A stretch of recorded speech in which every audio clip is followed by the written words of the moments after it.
we are going to talk a little bit about nonfiction today in the library. I hope you are as excited as I am. We're going to talk about in the 100 section of the library. If you go all the way down to the end in nonfiction, you have the 100s and the 200s, and guess what? There's not a lot of books in those sections. So Miss Laterna made a goal this year to beef up, bulk up, strengthen those sections of our library. So let's talk a little bit about what we're going to find. In the 100s, we're going to find books about different emotions, learning how to manage our emotions, deal with our emotions. And so we've got some great books to add to that section. Some of these books will be probably with picture books, but they'll be here in our library. But I want to show you this one. It's called Don't Sweat It, How to Navigate Big Emotions. This looks really good. This will be in the 100s. I just looked through this book. It's very beautiful. It's called 10 Beautiful Things. It's about a little girl who is going to live with her grandmother in Iowa.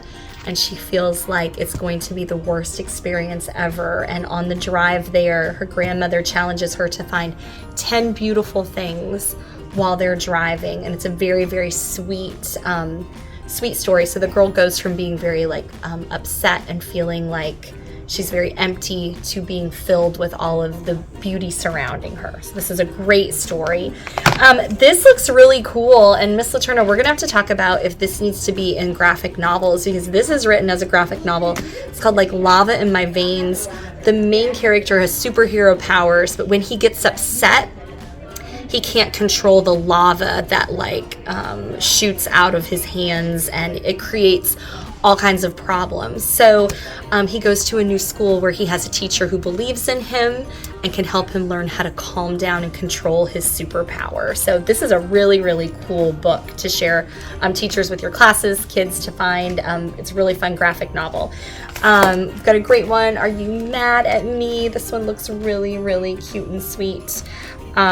This book, The Bad Mood and the Stick. I hope you all will check this out. And finally, one of my favorite titles, Sometimes It's Nice to Be Alone. So I hope you will explore these new books about emotions that we're going to add to our library.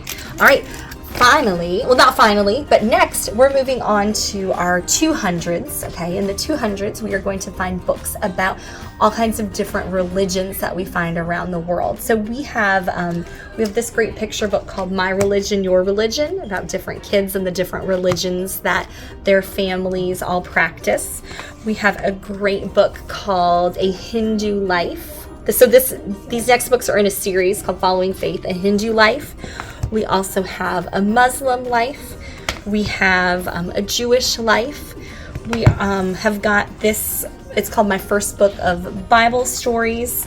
We have this action Bible to put in our library where we have, it's a graphic novel, but we have it in English and we also have it in Spanish. So I think that's pretty cool that we have a Spanish copy of it.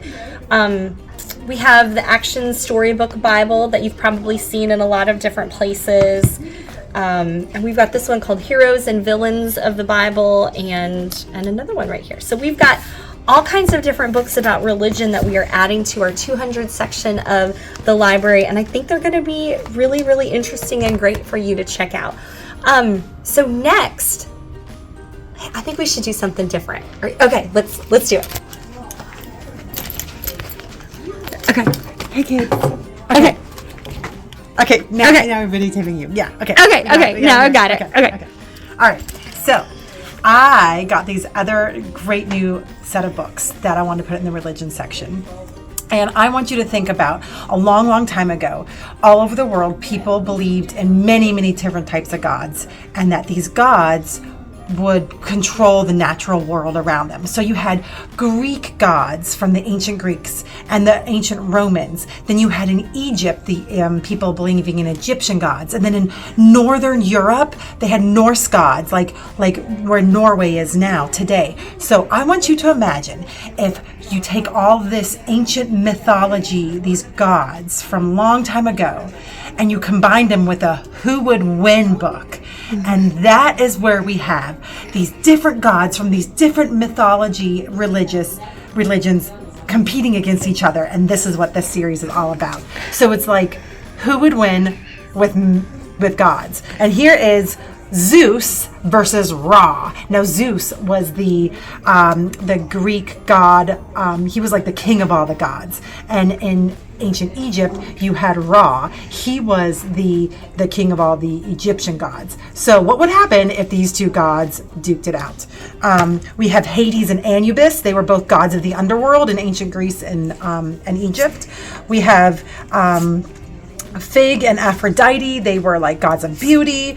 You have Loki and Hermes, Norse god and Greek god.